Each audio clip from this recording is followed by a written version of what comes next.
మీరు కూర్చుంటే అడు కూర్చొని అవతల కూర్చొని రాసుకోండి సరేనా.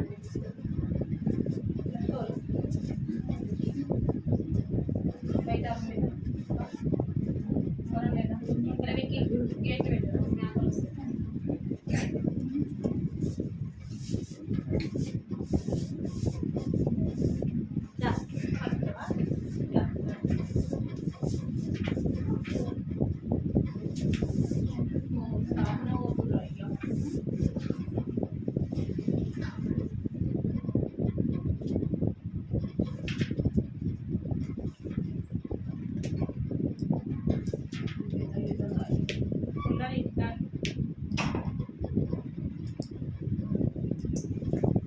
పాట సంఖ్య 208.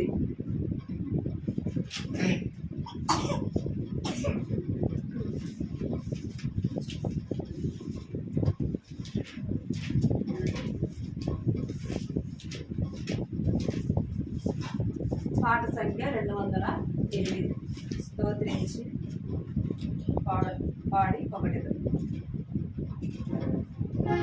స్తోత్రించి పాడి పొగడెదు. 208 పాట సంఖ్య.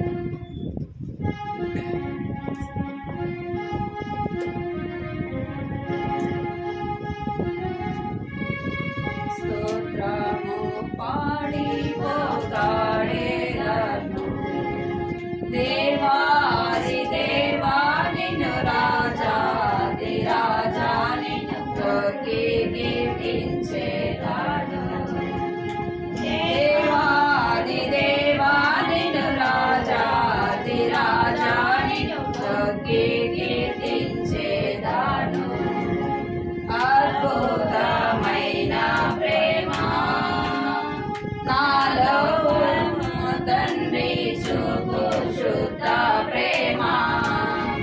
అద్భుతమైన ప్రేమ నాలో పరమా తండ్రి చూపు శుద్ధ ప్రేమ. ఎన్నాడును మారని ప్రేమ నాలో నిలచుండు ప్రేమ. ఎన్నాడును మారని ప్రేమ నాలో నిలచుండు ప్రేమ. స్తోత్రము పాడి పొగడెదను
దైవ ప్రేమ నన్నాకర్షించే ప్రేమ ఉన్నత మహా దైవ ప్రేమ నన్నాకర్షించే ప్రేమ స్తోత్రము పాడి పొగడెదను దేవాది దేవా నిన్ను రాజాది రాజా నిన్ను బ్రొక్కి కీర్తించెదను దేవాది దేవా నిన్ను రాజాది రాజా నిన్ను బ్రొక్కి కీర్తించెదను మాట తప్పని ప్రేమ పరమవాక్కునిచ్చి ఆదరించే ప్రేమ మాట తప్పని ప్రేమ పరమవాక్కునిచ్చి ఆదరించే ప్రేమ సర్వశక్తి గల దైవ ప్రేమ సతతమునుండు ప్రేమ సర్వశక్తి గల దైవ ప్రేమ సతతమునుండు ప్రేమ స్తోత్రము పాడి పొగడెదను దేవాది దేవా నిన్ను రాజాది రాజా నిన్ను బ్రొక్కి కీర్తించెదను దేవాది దేవా నిన్ను రాజాది రాజా నిన్ను బ్రొక్కి కీర్తించెదను పాట సంఖ్య 271 271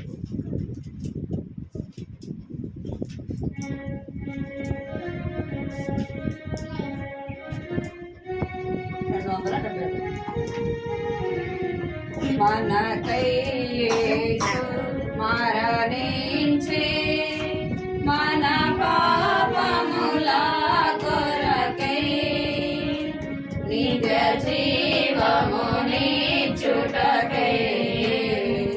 సాధుడు సజీవుడాయే నిత్య జీవమునిచ్చుటకై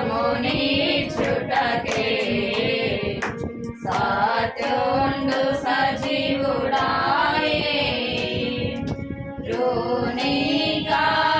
రుణికారింపబడే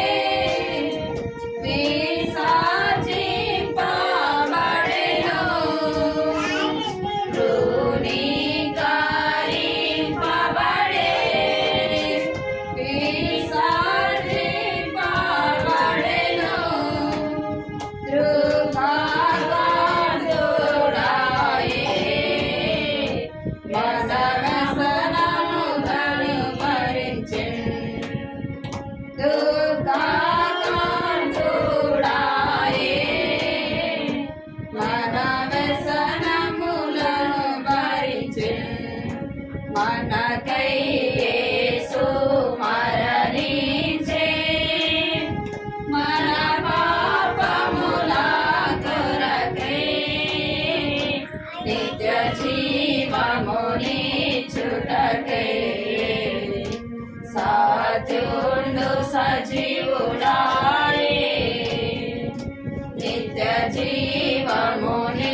నిత్య జీవముని చుటకే సాధుండు సజీవుడాయే తన అతిక్రమముల కొరకు మన దోషముల కొరకు మన అతిక్రమముల కొరకు మన దోషముల కొరకు మన నాదుడు శిక్షనుందే మనకు స్వస్థత కలిగే మన నాదుడు శిక్షనుందే మనకు స్వస్థత కలిగే మనకై యేసు మరణించే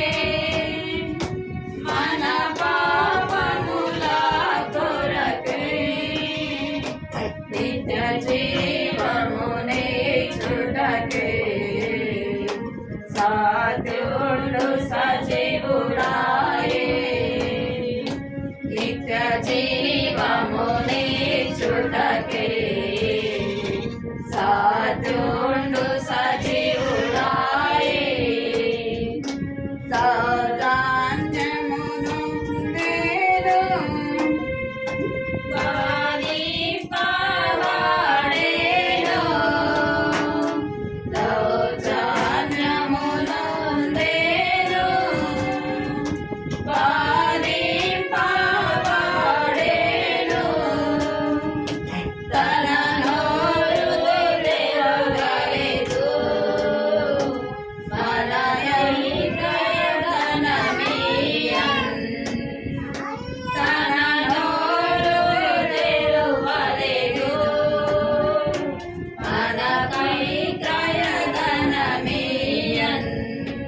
మనకై యేసు మరణించే మన పాపముల కొరకై నిత్య జీవముని చుటకే సాధుండు సజీవుడాయే నిత్య జీవముని చుటకే సాధుండు సజీవుడాయే ఎదిరింపాలే దేవరి లేదే కపటము నోట ఎదిరింపాలే దేవరి లేదే కపటము నోట యెహోవా నలుగగొట్టన్ మహారాధిని కలిగించెన్ యెహోవా నలుగగొట్టన్ మహారాధిని కలిగించెన్ మనకై యేసు మరణించే మన పాపముల కొరకై నిత్య జీవముని చుటకే సాధుండు సజీవుడాయే నిత్య జీవముని చుటకే సాధుండు సజీవుడాయే సిలువల వేలాడెన్ సమాధిలో నుండెన్ సిలువలో వేలాడెన్ సమాధిలో నుండెన్ సజీవుండు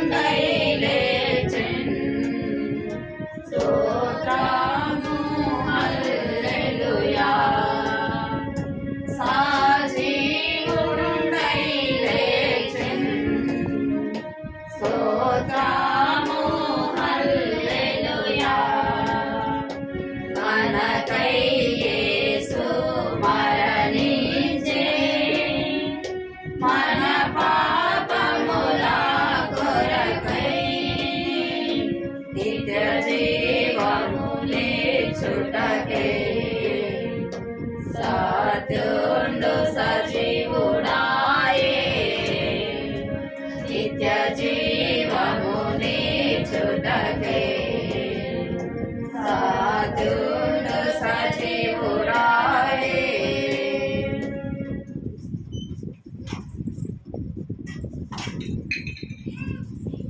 ప్రార్థన చేస్తున్నాం.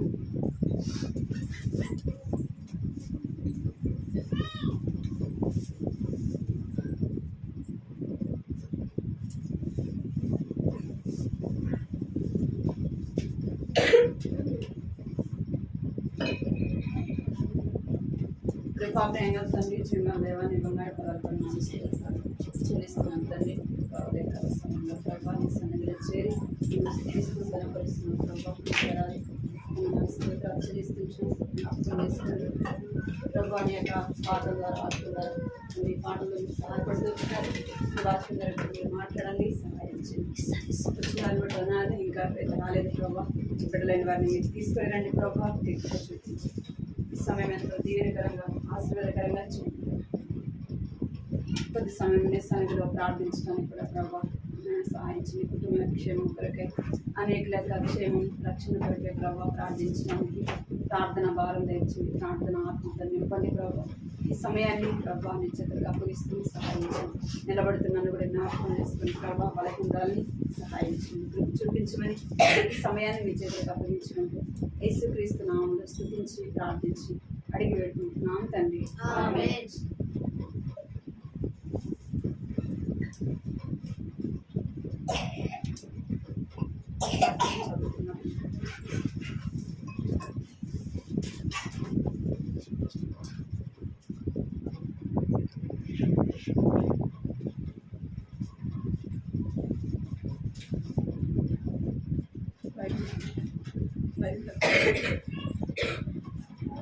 వాక్యం చదువుకుందాం. మొదటి పేతురు మొదటి పేతురు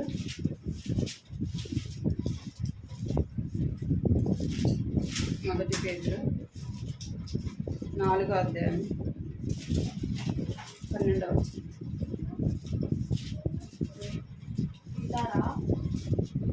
4వ అధ్యాయం 12వ వచనం. మొదటి పేతురు అందరం తీసి అందరం కలిసి చదువుదాం మాటని. అందరం కూడా ఆ మాటని కలిసి చదవచ్చు వాళ్ళము చదువుదాం.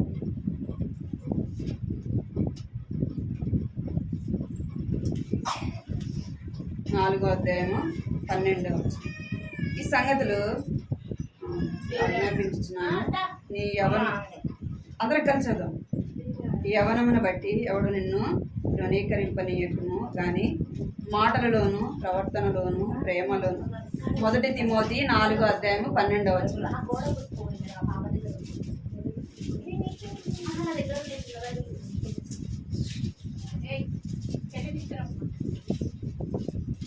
4వ అధ్యాయము 12వ వచనం తీసినారు అందరూ? అందరం కలిసి చదువుతాం. యవనమును బట్టి ఎవడునో నిన్ను ధృవీకరింపనీయకును కానీ మాటలలోను ప్రవర్తనలోను ప్రేమలోను విశ్వాసులకు పవిత్రతలోను విశ్వాసులకు మాదిరిగా నుండును. గతవారం ఏం చూసాము?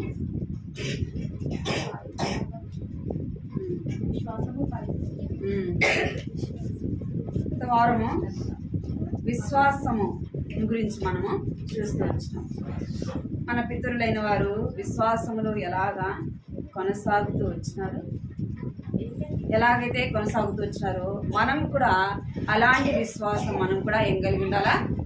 కలిగి ఉండాలి. అందుకే హెబ్రీ రాసిన పత్రిక 13వ అధ్యాయం 7వ వచనంలో రాయబడింది, మీ పైన నాయకులుగా ఉన్నవారిని. చూడండి అన్నమాట, 13వ అధ్యాయం 7వ వచనం. హెబ్రీ 13:7. మీకు దేవుని వాక్యమును బోధించి మీ పైన నాయకులుగా ఉన్నవారిని జ్ఞాపకం చేసుకొని వారి ప్రవర్తన ఫలమును శ్రద్ధగా తలంచుకొనుచు వారి విశ్వాసమును అనుసరించుడి. మనం విశ్వాసము గలవారమై ఉండాలి కదా, విశ్వాసం కలిగి ఉండాలి. రెండోది ఏం చూస్తూ వచ్చినామంటే పవిత్రమైన జీవితం మనము కలిగి ఉండాలి. ఏం కలిగి ఉండాలంట? పరిశుద్ధమైన జీవితము నీవు నేను కలిగి ఉండాలి. ఏది అది ఒకరోజు రక్షింపబడిన దినాల్లో మనం ఎలా ఉంటామంటే ఎంతో భక్తితో ఉంటాం. ఎలా ఉంటాం? రక్షింపబడిన దినాల్లో ఎంతో పరిశుద్ధంగా ఉంటాం. అయితే రాను రాను ఏమైపోతుంది? భక్తి ఎక్కువైపోతుంది. ఏమైపోతుంది? పరిశుద్ధత తగ్గిపోతుంది. ఎందుకంటే భక్తి ఎక్కువైపోయింది కదా, అందుకే ఏమైపోతుంది? పరిశుద్ధత తగ్గిపోతుంది. అంటే రాను రాను మనలో ఏం పోతుందంటే దైవికమైన భయము పోతుంది. ఇంతే కదా, ఏమొస్తుంది? ఇంతే కదా, ఇట్నే కదా అన్నట్టు మనలో ఏం పోగొట్టుకుంటామంటే పవిత్రతను పోగొట్టుకుంటాం. మన జీవితము యవన కాలంలో మనము ఉంటున్నాం కనుక ఎలా ఉండాలంటే మనల్ని ఎవ్వరు కూడా చూసి ఏ విషయంలో కూడా మనల్ని పిల్లలు సైలెంట్ కూర్చోవాలి మీరు. ఏ విషయంలో కూడా ఎదుటి వ్యక్తి మన ఎడల ఏం చెప్పకూడదు? ఏలెత్తి చూపించే విధముగా మన జీవితము ఉండకూడదు. మాటల్లో ఉండకూడదు, ప్రవర్తనలో ఉండకూడదు, ప్రేమలో ఉండకూడదు, విశ్వాసంలో ఉండకూడదు. పరిశుద్ధతలో కూడా ఏ వ్యక్తి కూడా మనల్ని ఏం చూపించకూడదు? ఏలెత్తి చూపించి ఫలాని వాళ్ళ దేవుని బిడ్డలు అని విధముగా మన జీవితము ఉండకూడదు. ఇప్పుడు మన 6వ చూస్తాం. ఏముందంటే ఏముంది ఇక్కడ? విశ్వాసులకు మాదిరిగా. ఏమంట? విశ్వాసులకు మాదిరిగా. ఎలాగా విశ్వాసులకు మాదిరిగా ఉండాలంటే మన జీవితము అన్ని విషయాల్లో కూడా ఎలా ఉండాలంటే మాదిరికరంగా ఉండాలా. అది కష్టమైన, బాధ అయినా, ఇరుకైనా, ఇబ్బంది అయినా, పరిస్థితులు ఎలాంటివైనా మనం ఎలా ఉండాలా? అన్నీ బాగుంటే కాదు, అన్నీ ప్రతికూలంగా ఉంటే కాదు కదా. అన్నీ బాగుంటే ఏం చేస్తాం? నేను అందరం కూడా విశ్వాసము అనేది ఉంటుంది. విశ్వాసులకు మాదిరికరంగా ఉంటాం. ప్రతికూలమైన పరిస్థితులు వచ్చినప్పుడు ఎలా ఉంటాం మనం? అప్పుడు కనబడుతుంది కదా మన మాదిరి జీవితం ఏందో, అప్పుడు కనబడుతుంది. అలాంటప్పుడే మనం ఎలా ఉండాలంటే మాదిరికరమైన జీవితము జీవించాలా. అలాగే ఎవరు ఉంటూ వచ్చినారంటే స్టెఫెను. ఎవరు? స్టెఫెను అనే పేరుకి అర్థము కిరీటము. అపోస్తుల కార్యం చూద్దాం. ఆయనకంటే ముందు కొరింథీ 15వ అధ్యాయం 16వ అధ్యాయము 15వ వచ్చింది చదవండి. 1 కొరింథీ 16వ అధ్యాయము 15వ వచ్చింది చదవండి. తీసినవాడు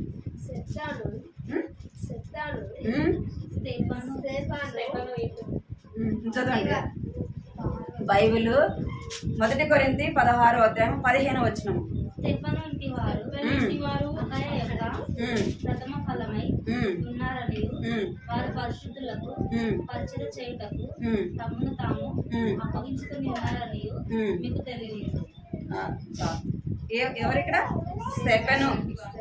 స్టెఫెను ఇంటివారు అక్కయ ప్రథమ ఫలమును వారు పరిశుద్ధులకు పరిచర్య చేయుటకు ఏం చేశారంట? తమను తామే అప్పగించుకున్నారు. దేని కొరకు అంటే దేవుని పని చేయటానికి, దేవుని పరిచర్య చేయటానికి వారు ఏం చేస్తూ వచ్చారంటే తమను తామే అప్పగించుకున్నారంట. ఎవరో చెప్తే కాదు కదా. మనం ఏదైనా దేవుని ఇంట్లో పని చేయాలనుకునే ఎవరైనా చెప్పాలి కదా. అక్క నువ్వు ఆ పని చేయి, అక్క ఈ పని చేయని. ఏం చేయాలా? ఒక్కొక్కసారి రిక్వెస్ట్గా అడుక్కోవాలి కదా. ఏం చేయాలా? రిక్వెస్ట్గా అడగాల. అక్క అది చెయ్యక్క, ఇది చెయ్యక్క అని. మరి మన ఇంట్లో పనికి ఎవరైనా చెప్తారా చేయమని? మన ఇంట్లో పని ఎవరైనా చెప్తారా? ఎవరు చెప్పరు కదా. మనం ఏం చేస్తాం? బాధ్యతగా చేస్తాం. మరి దేవుని ఇంటి విషయంలో కూడా నీకు ఒకరు చెప్పాల్సిన అవసరము లేదు. పని చెప్తున్నామా అంటే ఎవరికి చెప్తారు పనులు? మీరు ఇక్కడ వినాలా? పిల్లలు వాళ్ళని వదిలిపెట్టాలా? మీ పని మీదే, వాళ్ళ పని వాళ్ళది. మీరు వాళ్ళ పనిని మీ పనిని రెండు చూడలేరు. ఎవరికి చెప్తారు పనులు?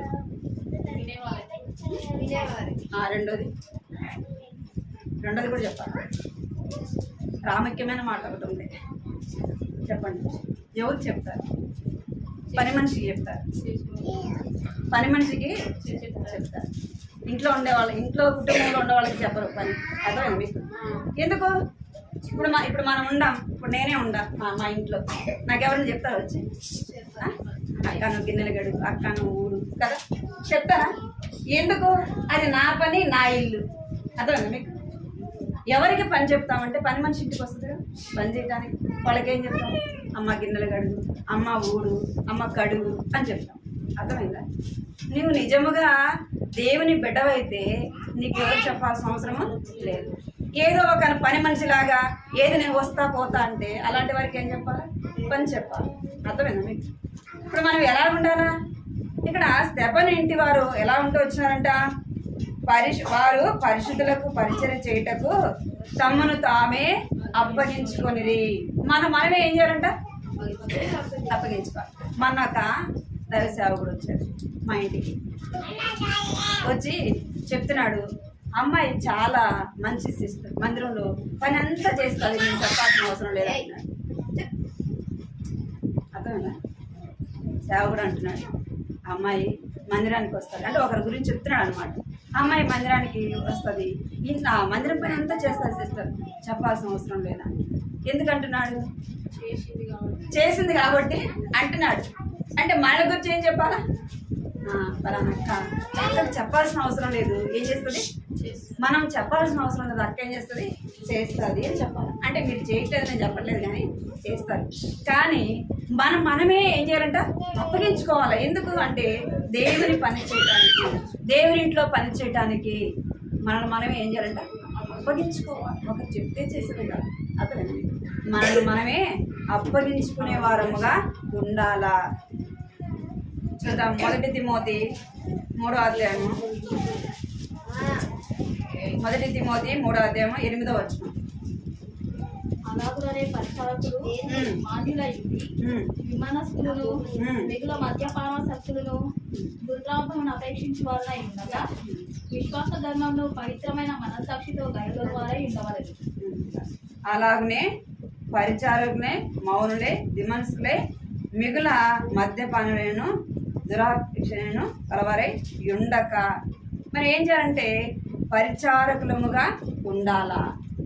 దేవునికి మనం ఎలా ఉండాలంట? పరిచారకులముగా ఉండాలా. మనమే తగ్గించుకొని దేవునికి మనము అప్పగించుకునే వారముగా ఉండాలా. మనమే అప్పగించుకోవాలా, ఎవరో చెప్తే చేసేది కాదు. కానీ మనము దేవుని పని కొరకై, దేవుని పరిచయ కొరకై అప్పగించుకోవాలా. అలాగూ ఎవరు ఉంటూ వచ్చానంటే స్తెఫను ఉంటూ వచ్చినాడు. మార్కు సువార్త 10వ అధ్యాయము 43వ వచనం చదవండి. మార్కు సువార్త 10వ అధ్యాయం. మీలో అలా ఉండకూడదు. మీలో ఎవడైనా గొప్పవాడై ఉండకూడదు, వాడు మీకు పరిచారం చేయవాడై ఉండవలెను. మీలో ఎవడైనా ప్రముఖుడై ఉండకూడదు ఎడల వాడు అందరికీ దాసుడై ఉండవలెను. 45వ వచనం. మనిషి కుమారుడు పరిచారం చేయించుకుంటూ రాలేదు కానీ పరిచారం చేయుటకును అనేకులకు ప్రతిగా విమోచన ప్రయోజనంగా తన ప్రాణం ఇచ్చుటకును వచ్చినను. చాలు. ఇక్కడ ఏం చేయాలంట? మీలో అలాగూ ఉండకూడదు. మీలో ఎవడైనా గొప్పవాడై ఇండగోరిన ఎడల వాడు మీకు పరిచయ చేయువాడై ఉండవలెను. ఇక్కడ 25వ వచనంలో 45వ వచనం ఏం రాబడిందంటే, మనిషి కుమారుడు పరిచయము చేయించుకున్నట్టుకు రాలేదు కానీ పరిచయం చేయుటకును అనేకులకు ప్రతిగా విమోచన కారణముగా తన ప్రాణమును అప్పగించుకొనెను. దేనికి ఇష్టపడతాం మనం? దేనికి ఇష్టపడతాం? పని చేసేదానికి ఇష్టపడతామా, చెప్పేదానికి ఇష్టపడతామా? కదా, మనం ఏం చేస్తాం?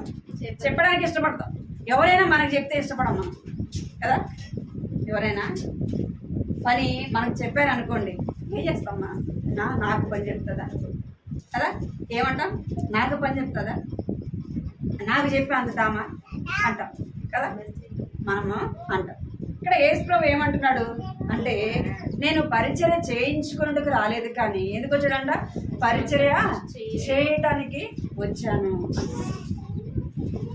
మనం కూడా ఎలా ఉండాలంటే, ఎవరో మనకు చెయ్యాలని కాదు, కానీ మనం ఎలా ఉండాలంటే మనము చేసేవారముగా ఉండాలి. అందుకే యేసు ప్రభు కూడా శిష్యులకు ఏం చేస్తూ వచ్చినాడు? ఆయన వాళ్ళు అలా ఉండాలని యేసు ప్రభు శిష్యులైన వారికి ఏం చేస్తూ వచ్చినాడంటే వారి కాళ్ళను కడుగుతూ వచ్చాడు. యేసు ప్రభు ఏం చేశాడు? యేసు ప్రభు యొక్క శిష్యుల పాదములు కడుగుతూ వచ్చినాడు. ఎందుకు అంటే వారు అలాగ నేర్చుకోవడానికి. ఎందుకు కడిగాడంట? వాళ్ళు కూడా ఆ విధంగా తగ్గించుకొని ఒకరికొకరు ఏం చేసుకోవాలా? ఏం చేసుకోవాలా అలాగా ఏమనుకుంటారంటే నేను గొప్ప. ముందు వచ్చిన వాళ్ళు ఏమంటారు, నేను పెద్దదాన్ని కదా, నేను ముందు వచ్చాను. మనమే అనుకుందాం ఇంట్లో ఆ కోడలుగా ఫస్ట్ మనం పైన అనుకోండి ఏమంటా, నేను పెద్దదాన్ని కదా ఇంటికి అని చెప్తే నేను చేస్తానా అంటాం కదా. ఇక్కడ యేసు ప్రభు ఏం చేస్తుంటే వారిలో ఆ భేదం రాకుండా, ఆ యొక్క తేడా రాకుండా ఏం చేస్తూ వచ్చినాడంటే ఆయన ఏం చేస్తున్నాడు, వారి పాదములు కడుగుతూ వచ్చినాడు. అందుకే యేసు ప్రభు అంటున్నాడు, మనిషి కుమారుడు పరిచయం చేయించుకుంటూ రాలేదు కానీ ఏంట చేయటానికి వచ్చాడు. యేసు ప్రభు చేశాడా చేయించుకున్నాడా? చేశాడు. యేసు ప్రభు ఏం చేశాడు, చేసి విశ్వాసులైన ఆ యేసు ప్రభు యొక్క శిష్యులకు ఆయన మాదిరి చూపించాడు.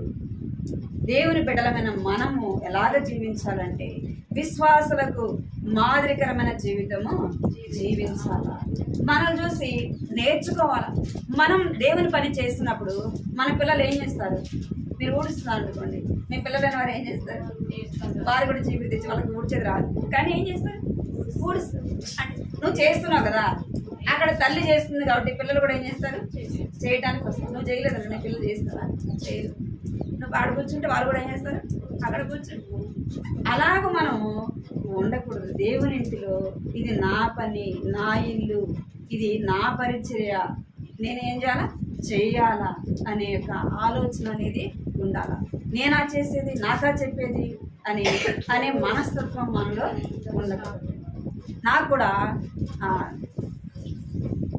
ప్రతి ఒక్క దైవ సేవకులైన వారికి, విశ్వాసులైన వారు ఏం చేస్తారు, ఏదో విధంగా వారికి సహాయం చేస్తారు. వారి ఇంట్లో పనికి కానీ చేస్తారు. వచ్చిన వాళ్ళందరూ నన్ను అడుగుతారు అనమాట, పట్టుకోవాలి, అక్క నీకు విశ్వాసులు ఎవరైనా సహకరిస్తారా, నీకు ఆ పని ఈ పని హెల్ప్ చేస్తారా అని అడుగుతారు. నేను చెప్తున్నాను, మీరు బాధపడద్దు. కానీ నేను అంటాను, అక్క బాగలేనప్పుడు వచ్చి సహకరిస్తారు, చేస్తారు. అంటే కొన్ని చోట్ల ఏం చేస్తారంటే వచ్చి వాళ్ళకి తెలవకుండానే వచ్చి ఏం చేస్తారంటే వారికి చేతనైన పని, వారికి చేతికి ఏ పని అందుబాటులో ఉంటే ఆ పని ఏం చేస్తారు, చేస్తారు. మేము ఇక్కడికి రాకముందు విజయవాడ అల్లూరు అని అక్కడ ఉన్నాం 1 సంవత్సరం. అక్కడ అంతకుముందు ఉన్న వాళ్ళు అక్క వాళ్ళకి అన్ని పనులు చేసేవాళ్ళు. మేము వాళ్ళ ట్రాన్స్ఫర్ మేము పోయినాక వచ్చేవాళ్ళు, అక్క గిన్నెలు కడగాల, బట్టలు ఉతకాల, ఏమైనా చేయాలంటే వద్దక్క నేను చేసుకుంటాను. వద్దక్క, ఎందుకక్క అట్లా అంటావు, మీకు చేస్తే మాకు ఆశీర్వాదం అక్క అంటారు. చిన్న పిల్లలతో కూడా మన చిన్నారు ఉంది కదా, అంత పిల్లలు కూడా వచ్చి ఆంటీ మేము గిన్నెలు కడుతామండి, ఆంటీ మేము బట్టలు ఉతుకుతామండి అంటారు. నాకు ఇష్టం ఉండదు కదా. నాకు మొదటి నుంచి కూడా ఆ విధంగా చేయించుకోవడం నాకు ఇష్టం. ఎప్పుడు నేను చేయించుకుంటాను, మరీ నాకు బాగలేకపోతే అది కూడా మహామాటంగా వాళ్ళు ఏమన్నా అనుకుంటారేమో అని చెప్తాను. బాగలేకపోతే అది వాళ్ళు వస్తేనే. అక్కడ కూడా రెండు సార్లు జ్వరంతో ఉంటే వాళ్ళు అక్క వాళ్ళు రాకమనిపోయి నేను చేసుకునేదాన్ని. పిల్లల్ని స్కూల్కి పంపించేదాన్ని. పని అంతా ఎందుకక్క ఒక్క మాట చెప్తే మేము వస్తాం కదా, నేను చేస్తాను కదా అంటే ఎందుకు నేను చెప్తానంటే వాళ్ళు అంటారు, మీ పెద్ద ఆంటీ, ఇప్పుడు ఆంటీ ఉంది కదా, ఆంటీ అంత వయసు కూడా వచ్చి గిన్నెలు కడుగుతాం, బట్టలు ఉతుకుతామంటే వాళ్ళతో చేయించుకుంటాం. వాళ్ళు అదే పనిగా వచ్చి కడిగేవాళ్ళు. అన్నమ్మ ఆంటీ అని ఒక ఆంటీ ఉండేది. ఆంటీ అంత వయసు ఉంటుంది, ప్రతిరోజు వస్తుంది. ప్రతిరోజు ఇట్లనే ఊర్లోనే ఉండేది మందిరము. ప్రతిరోజు వస్తుంది.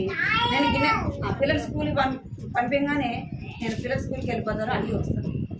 వచ్చి పిల్లలు సహాయం చేస్తుంది, బట్టుతుంటే మరి సహాయం చేస్తుంది. ఎందుకంటే మీరు చేయొద్దు, పెద్దోళ్ళు కదా అంటే, అమ్మ మీకు చేస్తే మాకు ఆశీర్వాదం, మీకు చేస్తే మాకు ఆశీర్వాదం, మేము ఎవరికి చేసినట్టంటే దేవునికి చేసినట్టు అంటారు.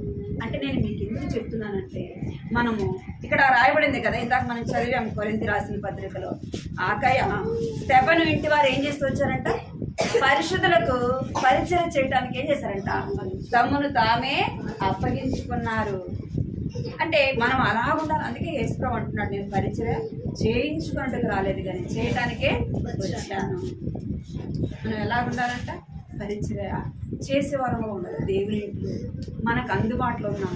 ఏ పనైనా సరే అది శక్తి లోపం లేకుండా ఏం చేయాలా చేయాలి. తద్వారా మనకు ఏమొస్తుందంటే బహుమానం వస్తుంది. చూడండి ఏపీఎస్సీ రాసిన పత్రిక 6వ అధ్యాయం 21వ వచనం. ఏపీఎస్సీ 6:21. మీరు నా క్షేమ సమాచారం అంతయు తెలుసుకుంటూ ప్రియ సహోదరులను ప్రభువునందు నమ్మకమైన పరిచారకుడునైన తుకికు ఈ సంగతులన్నీ మీకు తెలియజేయు. ఎవరికి? 21. 6వ అధ్యాయం 21వ వచనమా? మళ్ళా చదువు. మీరు నా క్షేమ సమాచారం అంతయు తెలుసుకుంటూ ప్రియ సహోదరులను ప్రభువునందు నమ్మకమైన పరిచారకుడైన తుకికు ఈ సంగతులన్నీ నా సంగతులన్నీ మీకు తెలియజేయు. ఇక్కడ రాయబడింది, ప్రభువు నందు నమ్మకమైన పరిచారకును తీతునకును. ఎవరంట? తీతు. ఇక్కడ ఈయన ఎలా ఉండవచ్చు అంటే నమ్మకమైన పరిచారకుడు. ఇక్కడ చూడాలి మీరు సునీతక్క, ఎలాగంట? నమ్మకమైన పరిచారకుడు. పరిచారకుడు అంటే కాదు కానీ నమ్మకమైన పరిచారకుడు. కొన్నిసార్లు మనము ఏదైనా పని అప్పచెప్తే ఏం చేస్తాం? నమ్మకంగా చేస్తామా?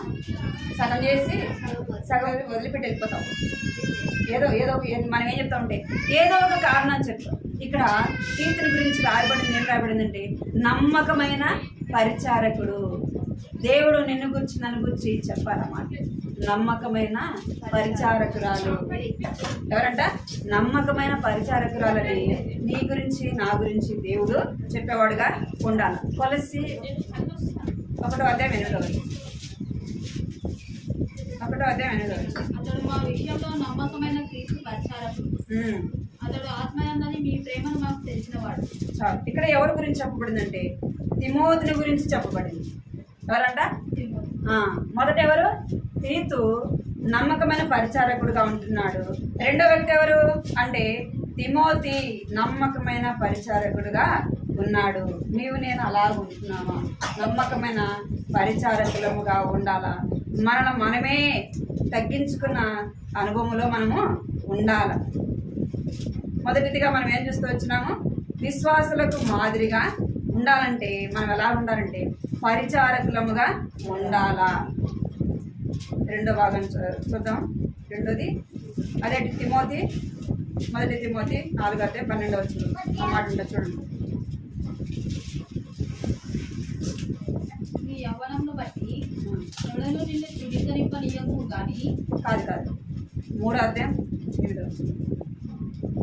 అలాగుననే పరిచారకులు మాన్యులై ఉండి విమనస్సులను మద్యపానాసక్తులను మౌనులై ఉండడం, దుర్లాభమును అపేక్షించిన వారులై ఉండక విశ్వాస మర్మమును పవిత్రమైన మనస్సాక్షితో గైకొని వారై ఉండవలేదు.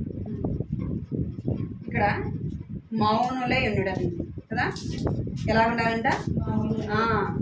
అంటే మనము కొన్ని పరిస్థితులలో ఎలా ఉండాలా? మౌనంగా ఉండాలి. ఎలా ఉండాలా? మౌనంగా ఉండాలి.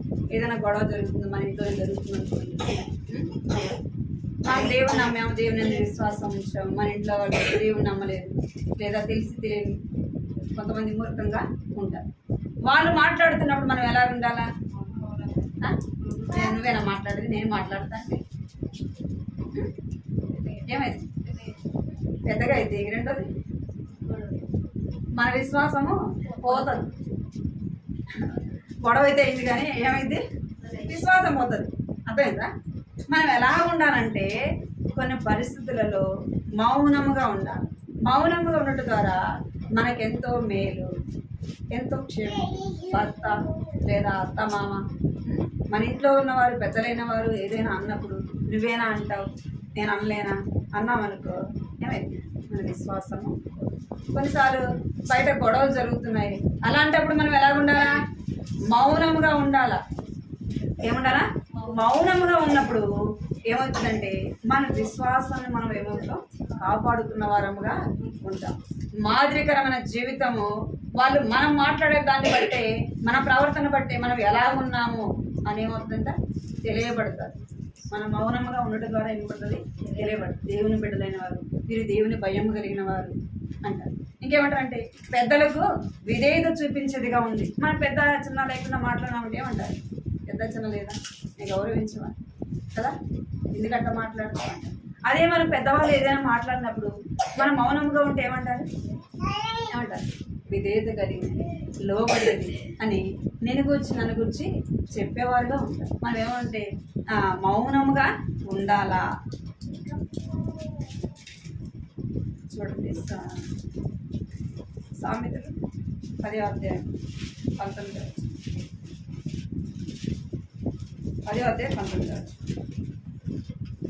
విస్తారమైన మాటలలో దోషం ఉండక మానదు, తన పెదవులను మూసుకొని వాడు బుద్ధిమంతుడు.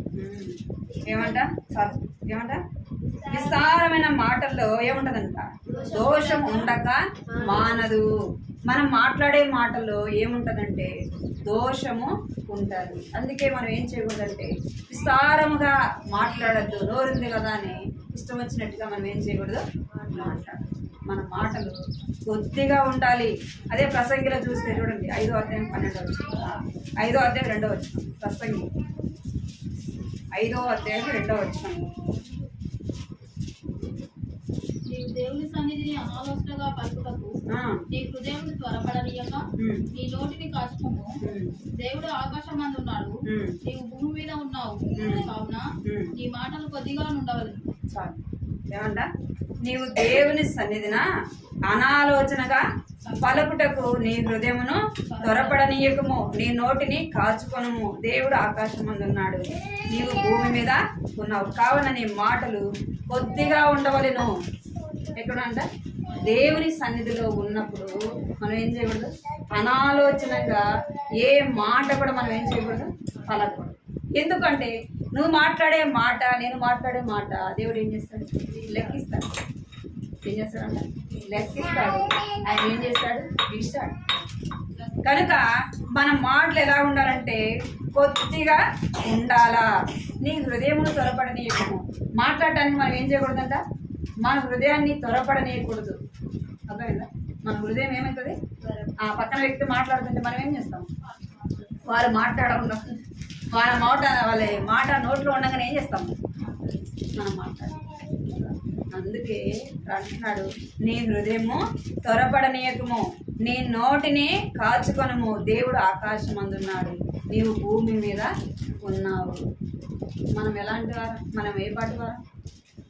మనము ఏ పాటి వారు అయినప్పటికీ మనం ఏం చేస్తామంటే ఇష్టానుసారంగా మాట్లాడతాం. నన్ను అనేది ఎవరు? నా జోలికి వచ్చేది ఎవరు కదా? నన్ను అంటారా అంటారు కదా, అంటాం కదా. నన్ను అంటారు అని వాళ్ళకంటే నేనేమన్నా తక్కువ కదా, మనం ఎవరికంటే తీసుకో కదా. అందుకే అంటున్నాడు,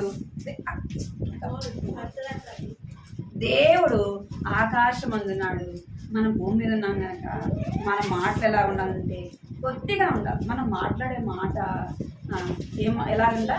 భయము కలిగి మాట్లాడాలి. ఏమనగా భయం కలిగి మాట్లాడాలి. ఎందుకంటే విస్తారమైన మాటల్లో ఏముంటుందంట? దోషం ఉంటుంది. ఏదో విధంగా మన మాటల చేత ఏం చేస్తామంటే పాపం చేసిన వారం అవుతాము. ఏమవుతామంట? పాపం చేసిన వారమే అవుతాం. చూడండి యోబు రాసిన 12వ అధ్యాయం 11వ. యోబు 12వ అధ్యాయం 11వ వచనం. ఆహారము చెవి మాటలను పరీక్షింపరా, వృద్ధుల యొక్క జ్ఞానం ఉన్నది, దీర్ఘాయువు వలన వివేచన కలుగుతున్నది అని మీరు చెప్తున్నారు. చాలు. అంగిలి ఆహారమును రుచి చూచినట్టు చెవి మాటలను పరీక్షించరా అంటే ఏంటి? ఇప్పుడు చదివినా కదా, ఏది చెప్పండి. మన నాలుక ఏం చేస్తుందంట? మనం తినే భోజనాన్ని రుచి చూస్తుంది. ఇక్కడ చెవి అంట మాటలని పరీక్షిస్తుందంట. నాలుకేమో మన మాటలను రుచి చూస్తుంది. కూర బాగుందా బాగలేదా అని నోట్లో పెట్టగానే చెప్పేస్తాం. అంటే చెవి అంట మన మాటలని పరీక్షిస్తుందంట. అంటే మంచి మాట్లాడుతుందా చెడు మాట్లాడుతుందా మన చెవి ఏం చేస్తుంది? పరీక్షిస్తుంది. అదే ఎవరో చెప్పాలి చూడ మన చెవి. అందుకే మనం ఎలా ఉండాలంటే మౌనముగా ఉండాలా. యెషయా గ్రంథం చూడండి. భరించాడు. 42వ అధ్యాయము 1వ వచనం. యెషయా గ్రంథం. నేను ఆదుకొని నా సేవకుడు, నేను ఏర్పరచుకున్న వాడు నా ప్రాణములకు ప్రియుడు. అతని యందు నా ఆత్మను ఉంచి ఉన్నాను. అతడు అన్యజనులకు న్యాయం కనపరచడు. అతడు కేకలు వేయడు, అరవడు. తన కంఠస్వరం వీధిలో వినబడనీయడు. నలిగిన రెల్లును అతడు విడువడు. మతమతలాడుచున్న జనపనార వచ్చిరి ఆర్పడు. చాలు. ఇక్కడ ఎవరి గురించి చెప్పబడిందంటే యేసు ప్రభు గురించి చెప్పబడింది. యేసు ప్రభు గురించి చెప్పబడింది. ఏమంటే అతడు కేకలు వేయడు, తన కంఠస్వరము వీధులలో వినబడనీయడు. ఏమేడంటే యేసు ప్రభు కేకలు వేయడు, ఆయన కంఠస్వరము ఎక్కడ వీధులలో వినబడని. మరి దేవుని బిడ్డవైన నీవు నేను మన స్వరం ఎక్కడ వినపడకూడదు? మందిరములలో మౌనంగా ఉండాలి స్త్రీలు. ఇక వీధిలో మన గొంతు ఏం చేయకూడదు, వినపడకూడదు. అరే నేను ఎప్పుడు వినలేదు ఈ అక్క మాట్లాడంగా కొంతమంది గురించి చెప్తారు. విన్నారు ఎవరి గురించి జరిగినారు? ఎప్పుడు మాట్లాడిన వాళ్ళు బయటకు వెళ్ళి వీధిలో మాట్లాడారు, గొడవ జరిగినట్టు ఏమంటారు? నేను ఎప్పుడు వినలేదు, నేను గొంతులు వేస్తుంది అలా అక్క మాట్లాడుతుందండి అంటారు. ఎప్పుడు మాట్లాడకుండా మనం ఒకసారి మాట్లాడితే ఏమంటారు? అలాగూ అంటారు. యేసు ప్రభు గురించి ఏం చెప్పబడిందంటే ఆయన ఏమంట అతడు కేకలు వేయడు, ఆయన కంఠస్వరము వీధులలో వినపడకూడదు. మనం కూడా ఏమేయకూడదంట? కేకలు పెద్ద పెద్దంగా గొడవలు జరిగినప్పుడు ఏం చేస్తాం? పెద్ద పెద్దంగా అరుస్తాం కదా, పెద్ద పెద్దంగా అరుస్తాం. ఎందుకు అంటే మమ్మల్ని అంటారా అని ఏం చేస్తాం? మౌనంగా ఉంటే వాళ్ళు ఇంకా ఎక్కువ చేస్తారు, వాళ్ళు ఇంకా ఎక్కువ మాట్లాడతారు. మనం మాట్లాడినామనుకో వాళ్ళు ఏం చేస్తారు? వాళ్ళు తగ్గిపోతారని ఏం చేస్తాం? గొడవలు జరిగినప్పుడు మాట్లాడు. కొన్నిసార్లు మౌనంగా ఉన్నప్పుడు ఏం చేస్తారు? మనం మెత్తకతనాన్ని చూసి వాళ్ళ మీదకి వస్తారు కదా, అది కరెక్ట్. కానీ బైబిల్ ఏం చెప్తుంది? యేసు ప్రభు ఎలాగున్నాడు? మౌనముగా. ఆయన సిలువ వేసినప్పుడు ఆయన ఎలాగున్నాడు? మౌనముగా. కేకలేసినాడా? ఆయన ఏమైనా చేయొచ్చు వాళ్ళని, కానీ ఆయన ఏం చేశాడంటే మౌనముగా నీ కొరకు నా కొరకు మౌనాన్ని వహించాడు. ఇందాక మనం పాట పాడాం కదా, 2వ పాట పాడాం. ఆయన ఏమైందా? నీ కొరకు నా కొరకు మౌనముగా ఉంటూ వచ్చినాడు. ఎందుకు? ఆయన మాట్లాడితే నీకు నాకు రక్షణ రాదు. నీవు నేను మాట్లాడితే ఎదుటి వ్యక్తి రక్షణ పొందడు. అర్థమైంది? ఆయన మాట్లాడింటే నీవు నేను రక్షింపబడి ఉండేవాళ్ళము కాదు. మరి ఇప్పుడు మనం మాట్లాడితే ఎదుటి వ్యక్తిని మన చుట్టుపక్కల ఉన్న వారినైనా మన ఇంట్లో ఉన్న వారినైనా దేవుని ఇంటికి తీసుకుంటాం. ఎందుకు అంటే మన జీవితం మాదిరికరంగా లేదు. వాళ్ళు మాట్లాడుతున్నారు, నువ్వు మాట్లాడుతున్నావు అనుకుని చూసామనుకు ఏమంటారు? నువ్వు పోయి ఏం నేర్చుకున్నావు? నువ్వు పోయి ఏం నేర్చుకున్నావు? నీ జీవితం ఏం మారింది అంటారు. అందుకే యేసు ప్రభు నీ కొరకు నా కొరకు ఆ సిలువలో ఆయన ఏం చేశాడంట? మౌనము వహించాడు. 39 దెబ్బలు ఆయన్ని కొడుతూ వచ్చారు. ఆయన ఉమ్మ వేశారు కదా, ఆయన కొట్టారు, ఆయన జుట్టు లాగారు, ఆయనని ఎన్నో విధాలుగా ఆయన బాధ పెట్టినప్పటికీ ఆయన ఏం చేశాడు? ఒక్క మాట కూడా మాట్లాడలేదు. ఎందుకు? నీ కొరకు నా కొరకు మౌనముగా ఉంటూ వచ్చినాడు.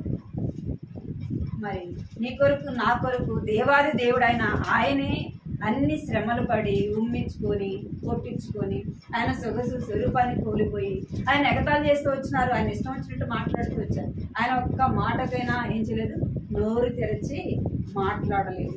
ఆయన కంఠస్వరము బయటికి వినపడలేదు. మరి నీ నా స్వరం ఎందుకు వినపడుతుంది అంటే మనలో ఏం లేదు, మాదిరికరమైన జీవితము లేదు, దేవుని భయం మనలో లేదు. దేవుడు నా కొరకు అన్ని శ్రమలు సహించాడు కదా, నా కొరకు కొట్టబడ్డాడు కదా, నా కొరకు ఉమ్మ వేయించుకున్నాడు కదా, నా కొరకు ఆయన సిలువ వేయబడ్డాడు కదా.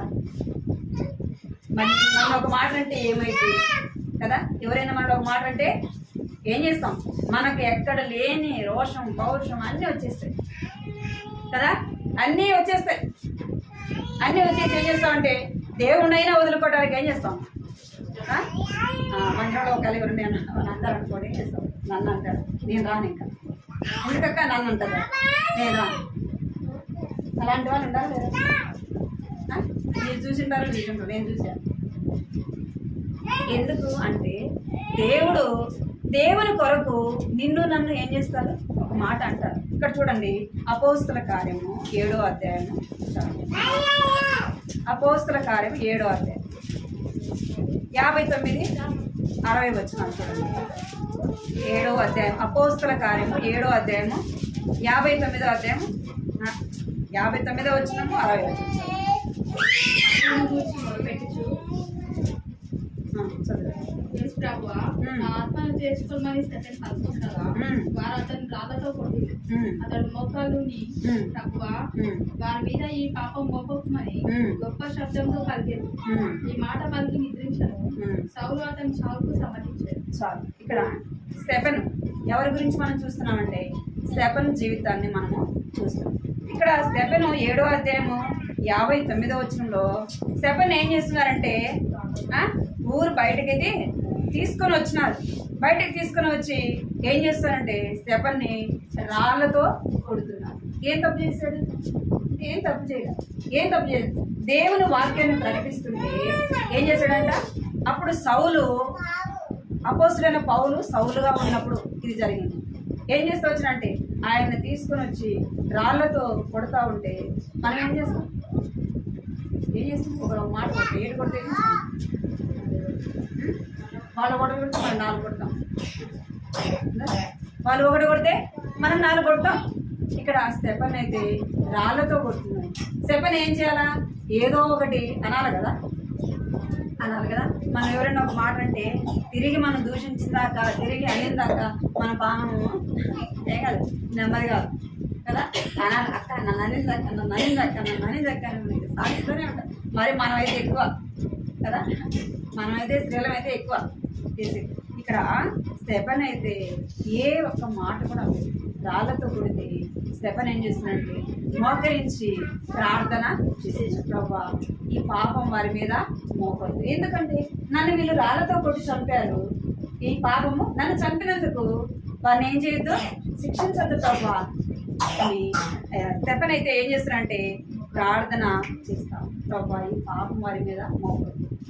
యేసుప్రభు కూడా అన్నాడు కదా, ఏమన్నాడు? తండ్రి దేవా వీరిని వారు తెలుసువారు ఏమంటాడట, మీరు ఏం చేస్తున్నారు, వీరు ఎదుగన కనుక నేనేం చెయ్యి క్షమించు అన్నాడు. స్టెఫెన్ ఏమంటున్నాడు? ఈ పాపము వారి మీద. అక్కడ యేసు ప్రభు ఆయన దేవుడు కుమారుడు కనుక ఆయన సహించినాడు, ఒప్పుకోవచ్చు. మరి ఇక్కడ స్టెఫెన్ నాలాగా మనిషి కదా, పౌరుషం కలిగినవాడు, కోపం కలిగినవాడు కదా.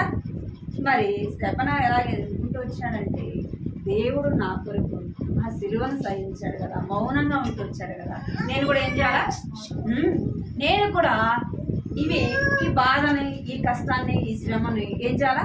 మౌనముగా సహించాలా అని ఏం చేస్తూ వచ్చాడంటే మోకరించి చొవ్వ ఈ పాపం వారి మీద మోపవద్దు ఆయన ఒక్క మాట అన్నాడు. వారిని ఏమైనా అన్నాడా? వారిని ఒక్క మాట కూడా అనలేదు. మౌనముగా ఏం చేస్తూ వచ్చినాడు? ఉంటూ వచ్చి నేను నా జీవితంలో మౌనముగా మనము అవసరం. మన జీవితానికి ఏం అవసరమో మౌనం అనేది అవసరము. నేను ఆ జీవితంలో మనం మౌనముగా ఉండటం ద్వారా మనం ఏది కూడా పోగొట్టుకోము. దేవుని నిమిత్తమే మనం ఎవరైనా ఏదైనా అంటే దాని ద్వారా మనకేమొస్తుంది? బహుమానం. అర్థమైందా? దేవుని బిడ్డలైన మనల్ని ఎవరైనా అంటే తద్వారా మనకు వచ్చేది ఏంటంటే బహుమానం. ప్రభు సేవలోనే శ్రమలు, ఆ శ్రమలు ఎలాగైతాయంటే బహుమానాలుగా మారుతాయంట. ఎలాగ మారుతాయంట? నిన్ను ఒక ఏటు కొట్టినా, నిన్ను ఒక మాట అన్నా, మనం తిరిగి అనకపోతే దాన్ని మనకేంటి దేనిగా మారుస్తాడు దేవుడు? బహుమానంగా మారుస్తాడు. నేను ఎందుకు అనిపించుకుంటా, నన్ను ఎందుకు అంటారు అని నువ్వు అన్నా అనుకో, నేను పోగొట్టుకుంటాను. బహుమానం ఎందుకు నీకు దేవుడు అది అనుమతిస్తాడంటే నీలో నాలో ఎంత సహనం, ఎంత ఓర్పు ఉంది. నా కొరకు ఒక మాట అయినా అనిపించుకుంటుందా? అని దేవుడు నన్ను ఏం చేస్తాడు? పరీక్షిస్తాడు. మౌనంగా ఉంటుందా? తిరిగి మాట్లాడతాడు. మనం తిరిగి మాట్లాడితే ఏమో కొట్టుకుంటాం. కోపమా కోపపడు కానీ పాపము చేయకూడదు. కొన్నిసార్లు ఏమొస్తుంది, మనకు కోపం వస్తుంది, మానవ బలహీనత వస్తుంది కదా. మనం ఎంత మౌనంగా ఉన్నా, ఎంత సహనం పోతున్నా కొన్నిసార్లు ఏమొస్తుందండి, ఫోన్ పడతాం. కొన్నిసార్లు మనకి కోపము వస్తుంది, పిల్లల మీదనో కుటుంబంలో ఆయా పరిస్థితులు బట్టి వస్తుంది. కానీ బైబిల్ చెప్తుంది, ఏం చెప్తుందంటే కోపపడు కానీ పాపము చేయకూడదు. ఆ కోపాన్ని ఎప్పటి వరకు ఉంచుకోకూడదంట, సూర్యుడు అస్తమించేంత వరకు ఉంచుతుంది. ఒకవేళ నాకు కోపం వచ్చింది అనుకోండి, సాయంత్రం ఏదైనా జరిగింది, అది ఉదయానికి ఏం చేయకూడదు, మనసులో పెట్టుకోకూడదు. అర్థమైందా? అవి మర్చిపోము కదా. ఏం మర్చిపో తీసుకో కబులు తీసుకో, అవి మర్చిపోతాం. దేవుని వాక్యాన్ని మర్చిపోతాం, కానీ అలాంటి సందర్భాలు మర్చిపోతాం. బైబిల్ ఏం చెప్తుందంటే కోపపడు కానీ పాపము చేయకూడదు. కోపం వస్తే ఏం చేయకూడదంట, పాపం చేయకూడదు. కోపం వస్తే ఏం చేస్తాం, ఇష్టానుసారంగా మాట్లాడతాం, ఏం మాట్లాడుతున్నాం కూడా తెలియకుండా మాట్లాడతాం కదా. కోపం వస్తే ఏమంటాం అంటే, ఏమక్క కోపం వచ్చింది, ఇది కోపం వచ్చింది అక్క మాట్లాడేసి అనేసి అంట. దానివల్ల నువ్వు బాధపడిన ప్రయోజనం ఉండదు. ఇక నాకు కోపం వచ్చింది అంటాం, దానివల్ల మనం బాధపడినా కూడా ప్రయోజనము ఉండదు. అందుకే ఏం చేయకూడదు, కోపం రాకుండా ఏం చేయాలి, కోపం రాకుండా అనుకోవాలి. ప్రభా నాకు సహనం తెచ్చే ప్రభా, నాకు ఓర్పు తెచ్చే ప్రభా అని అడగాలి. యాకోబు రాసిన పత్రిక 1వ అధ్యాయం 19వ వచనం.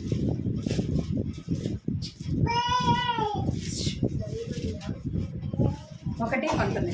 నా ప్రియ సహోదరులారా, మీరు ఈ సంగతి ఎరుగుదురు గనుక ప్రతి మనుషుడు వింటకు వేగిరపడివాడును, మాటలాడటకు నిదానించువాడును, కోపించుటకు నిదానించువాడునై ఉండవలెను.